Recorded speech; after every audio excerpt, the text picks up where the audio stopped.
The world is not random. The world is moving in the direction it is because it's been planned to do that. These entities operate in the unseen, overwhelmingly in the unseen. They want to control the information that people receive. One of the greatest forms of mind control, repetition, repetition, repetition. This is extremely dangerous to our democracy. This is extremely dangerous to our democracy. This is extremely dangerous to our democracy. This is extremely dangerous to our democracy. This is extremely dangerous to our democracy. If you want people to have a certain perception of a world event, the world in general, of who we are and the nature of reality, then control what people receive and then control their perception. Once they've got your perceptions, they've got you.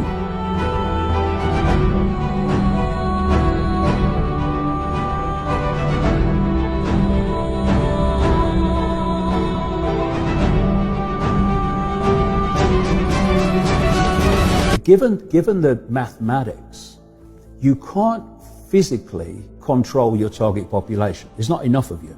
Yes, you can do it through people in uniform, which is manipulating the target population to police the target population, but you can't do it en masse. What you need to do is control the perceptions of the population, because perception is everything. Perception dictates what you believe, what you don't believe, what you'll challenge, what you won't challenge, what you'll accept, you won't accept, support, everything. Once they've got your perceptions, they've got you. And they've got your life, and they've got the collective perception. They have humanity. This is why they want to control the information that people receive and to marginalize alternative ways of looking at the world. Because where do perceptions come from? They come from information received. It might be a personal experience, information, or it might be the 10 o'clock news.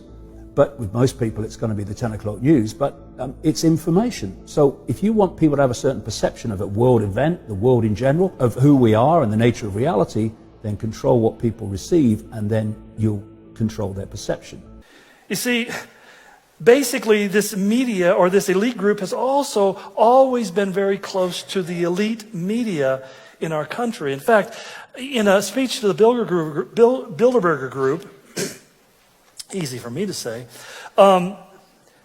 David Rockefeller made an amazing admission. He said, "We are grateful to the media whose directors have attended our meetings and respected their promises of discretion for almost 40 years. It would have been impossible for us to develop our plan for the world if we had been subjected to the light of publicity." So in this age when people are decrying fake news, we're just getting the memo. The news has been manufactured and massaged and shaped and presented. It's been emphasized in one area and total neglect of other areas for a very long time. So that when we look at groups like the Bilderbergers, who are kind of secretive, even though they're composed of the wealthiest, most powerful, most important people on the planet by man's standard, we know nothing about their meetings, and the media who are invited to be there, whether they be from major newspapers or from major networks, or now even with people like Jeff Bezos, who is also part of their group, they have agreed that they'll keep their meetings secret and their discussions private. And these guys are really important. And if we don't do something about these guys, the kids that are starting school now, by the time they come out of school, by the time they come out of college in another 10 years, they're not going to have any reference point for what freedom could have looked like or what the world could have been, because they're all getting locked into this digital world. They're getting locked into this iPad world. So I want kids to have iPads at very early ages. But what do we do to the kids now? They're born, we fill them full of poisons. The government loves to do that on the guise of helping them. And then what do we do with our home lives? We put them in front of the TV and we let the TV look after them.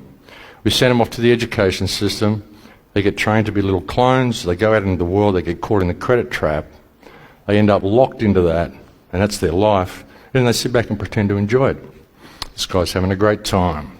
Got his beer, got his chips, got his remote control. His team's winning. He doesn't even notice that he's chained to a wall of debt. So when I look at the world, I see vast numbers of people who are perceptually programmed.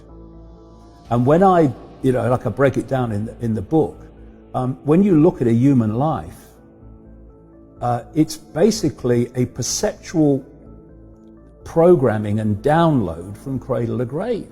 Because what we've got in the world is not really a political system. What we've got in the world, encompassing all governments in all countries, is a criminal class that's running the world. People call it an oligarchy. I call it a cacistocracy. It's a cacistocracy. This is a word that was taken out of the dictionary about 100 years ago. It's a real word. Cacistocracy defined as governance by the worst elements of society who govern exclusively in their own interest and to the permanent detriment of all other classes. You see, David Rockefeller was just one, but certainly probably in his lifetime at the top of the clique. But he's part of an extremely wealthy clique who viewed themselves as being the hereditary elite of the world. In fact, in a Rockefeller Brothers Fund special report that they released in 1959, they made the following statement: "Some men are born to rule, but some men are born to be ruled. We cannot escape the task which history has imposed upon us, helping shape a new world order in all of its dimensions: spiritual, economic, political, and social." Now, that may sound like terrible arrogance to you, but you see, men like David Rockefeller and his likes, they look back and say, we, like the Rothschilds and other famous families around the world, we have been wealthy beyond comprehension since 300-400 years ago and even beyond. They are what we call ancient money, not just old money. They are ancient money. They have had money since that as far back as anybody can remember, and they have concluded that it's a consequence of their genetic makeup. Now, that may sound really strange to you, but when you listen to some of the less than public commentary by many of those who are part of the new elite, whether it be Elon Musk or Bezos or some of these other people, they believe that they are evolved further along the chain of evolutionary progression than the rest of us. That the reason that they are making the monies that they do and hold the positions and creating the things they're creating is because they're either chosen by some mystical spiritual force, or they themselves are just inherently further evolved than the rest of us.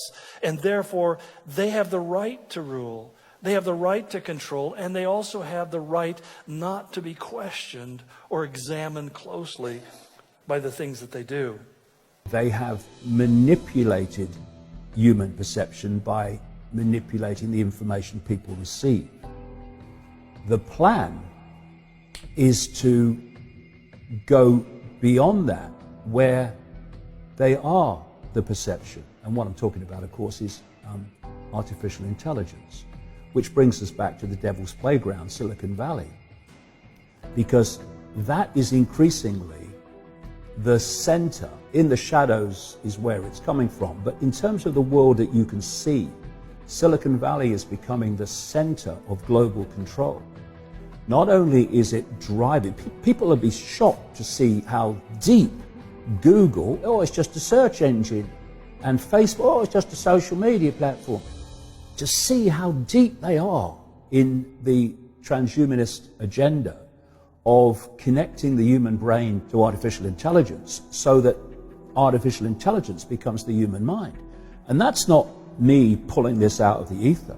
I'm quoting there a Google executive, Ray Kurzweil, one of the global PR men for Frankenstein. Is he a Google exec? I know he's at Singularity University. He's a Google exec at the Singularity University. Yeah. And he has said that by 2030, and that's a date, a year that keeps coming up again and again, 2030, the human brain will be started to be connected to artificial intelligence. And I'm quoting Kurzweil here. And then artificial intelligence will do more and more of human thinking until there is no human thought and artificial intelligence is doing it all. Now, why are they openly saying this now? Because the sales pitch is it will make us superhuman. So isn't that great? Getting the population, especially the young, or will be the adults then, addicted to technology is all about the here, kitty, kitty, kitty, preparing people to accept this. So you've got that agenda, at the end of this road of the human mind as we know it being replaced by artificial intelligence. But out of the same, as I was mentioning a few minutes ago, out of the same devil's playground, Silicon Valley, is coming the Google, Facebook, etc., algorithmic censorship more and more of the alternative media using various excuses. Because what they do is this, they'll give you an excuse, oh, we've got to stop jihadis. Okay, right. So, oh yeah, we'll stop jihadis. Okay. And then they widen it and widen it. It's not jihadis anymore, it's people like me. And other people that are questioning the official narrative, and they pull them in. So the alternative media is under tremendous pressure now and suppression because it's challenging the narrative, and that changes perception. Change perception, you change the world.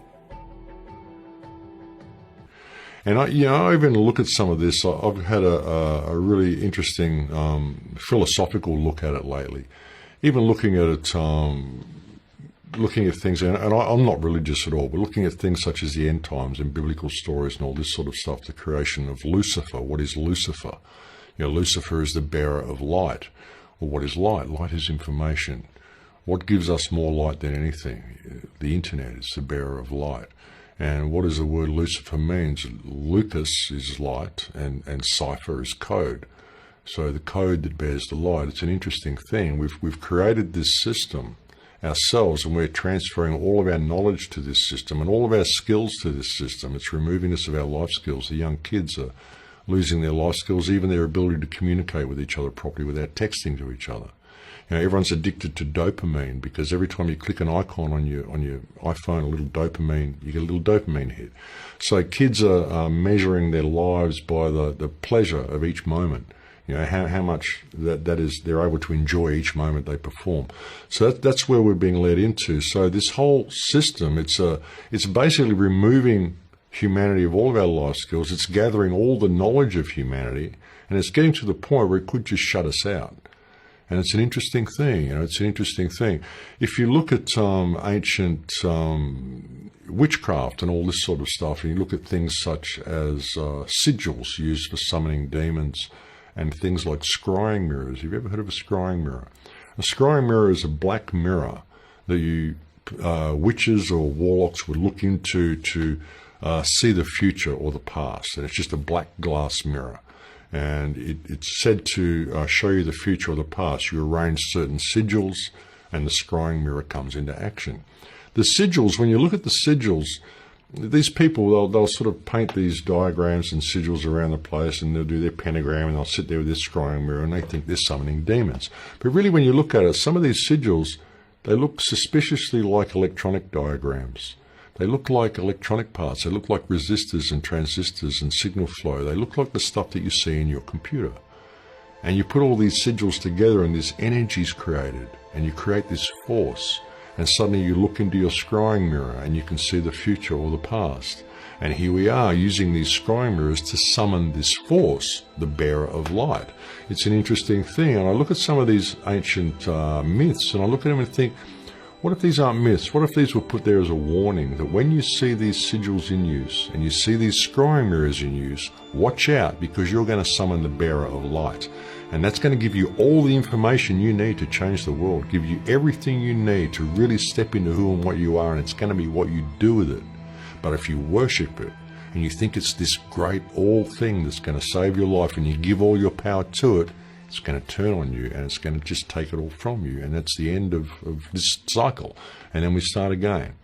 What if that's really what's going on? I find that quite interesting.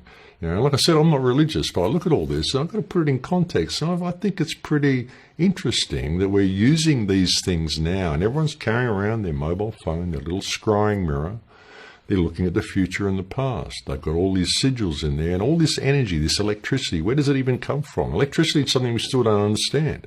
It just happens when you put these sigils together. This energy is created. What is this energy? Is that what they call demons? I don't know. It's an interesting concept. But you see, the real enemy, the real conspirator in this whole thing, and people say, well, these are just conspiracy theories. Well, there are conspiracies. It's only a theory if you can't show that it's real. This is a conspiracy. It's right out in the open. In fact, if I get to it today, some of the very key players in this process openly admit that they are part of a cabal, of a conspiracy to bring about one world government. Readily admit it.